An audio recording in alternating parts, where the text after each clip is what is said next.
teman-teman, perkenalkan nama saya Kurnia Sondak dengan NIM 210811020004 dari Prodi Ilmu Administrasi Bisnis Universitas Samratulangi. Dan video ini saya buat guna untuk memenuhi tugas atau ujian dari mata kuliah asas-asas manajemen. Dan kita masuk pada pembahasan. Yang pertama, definisi manajemen. Menurut Kamus Besar Bahasa Indonesia atau KBBI, manajemen adalah yang pertama, orang yang mengatur pekerjaan atau kerjasama di antara berbagai kelompok atau sejumlah orang untuk mencapai sasaran. Yang kedua, orang yang berwenang dan bertanggung jawab membuat rencana, mengatur, memimpin, dan mengendalikan pelaksanaannya untuk mencapai sasaran tertentu.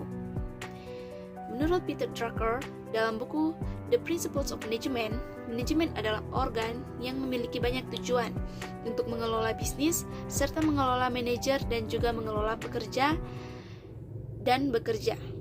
Selanjutnya, tingkat manajemen. Terdapat 3 tingkatan manajemen. Yang pertama, manajemen tingkat atas atau top level management.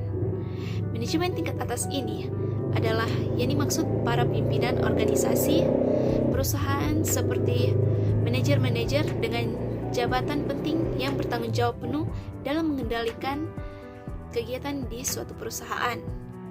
Yang kedua, manajemen tingkat menengah atau middle level management. Manajemen pada tingkat ini adalah manajer yang satu tingkat di bawah manajer tingkat atas. Manajer di tingkat ini bertanggung jawab untuk melaksanakan rencana dan kebijakan yang telah dirumuskan oleh manajemen tingkat atas. Yang ketiga, manajemen tingkat pertama atau first level management. Manajemen tingkat pertama ini bertanggung jawab langsung di lapangan atas operasional dan pekerjaan yang dilakukan setiap harinya oleh para karyawan. Selanjutnya, perkembangan pemikiran manajemen dan lingkungan manajerial, di mana terdapat 4 perkembangan pemikiran manajemen. Yang pertama, perkembangan manajemen klasik. Yang kedua, perkembangan manajemen neoklasik. Yang ketiga, perkembangan manajemen modern. Dan yang keempat, pemikiran manajemen postmodern. Kemudian, lingkungan manajerial.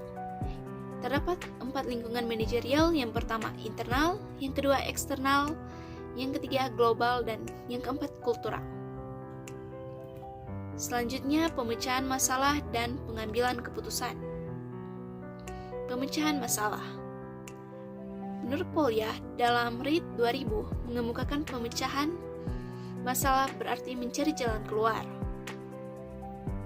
dari sebuah kesulitan, suatu cara keluar dari rintangan mencapai suatu tujuan yang tidak seketika dapat dimengerti.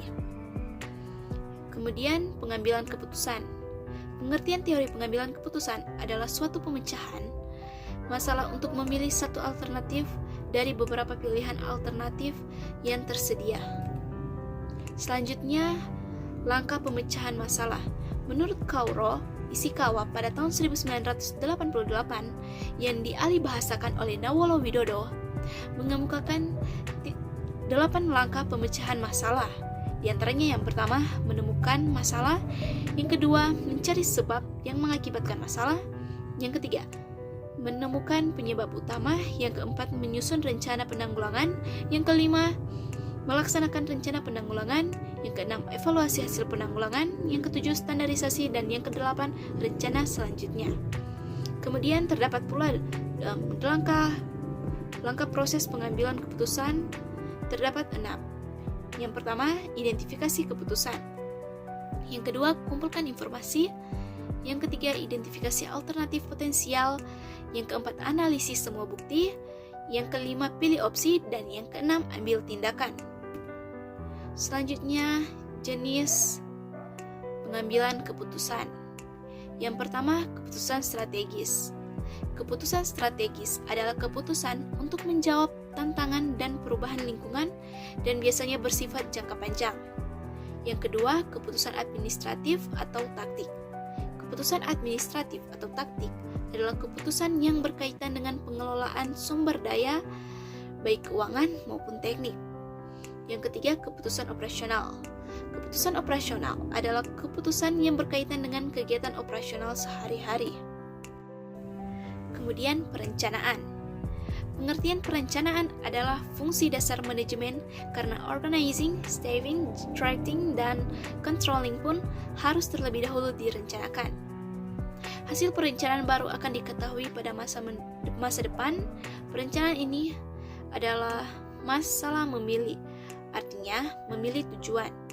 Dan cara terbaik untuk mencapai tujuan tersebut dari beberapa alternatif yang ada. Tanpa alternatif, perencanaan pun tidak ada. Selanjutnya, menurut G.R.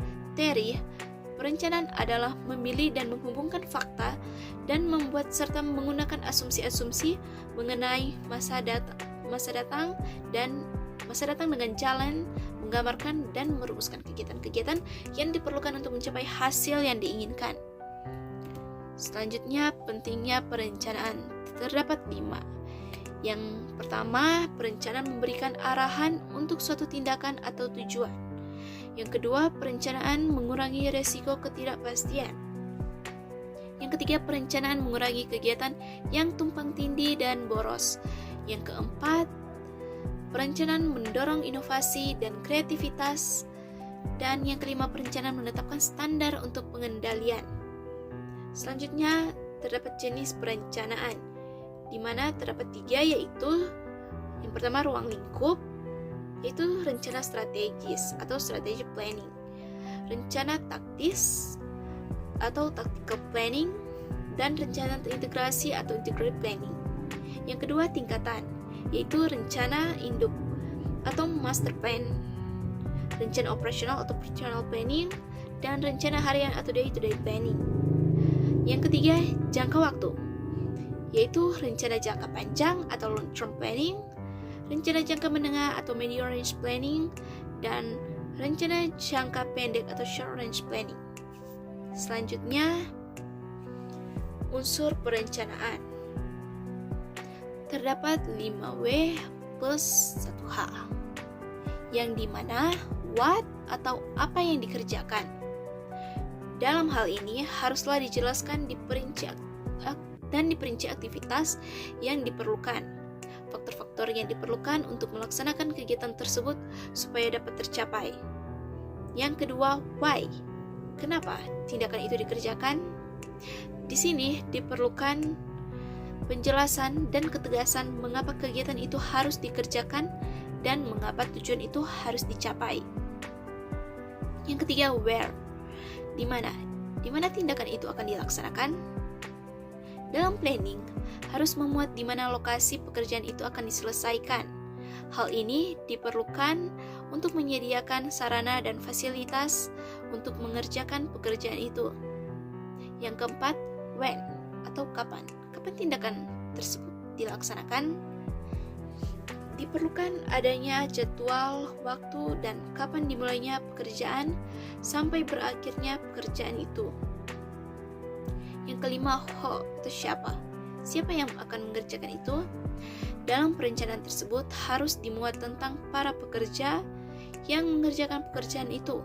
Di samping itu juga diperlukan kejelasan wewenang dan tanggung jawab para petugas. Dan yang terakhir atau yang keenam, how. Bagaimana cara menjelaskan pekerjaan itu? Dalam planning harus dijelaskan teknik, metode, dan sistem mengerjakan pekerjaan yang dimaksud. Demikian hasil presentasi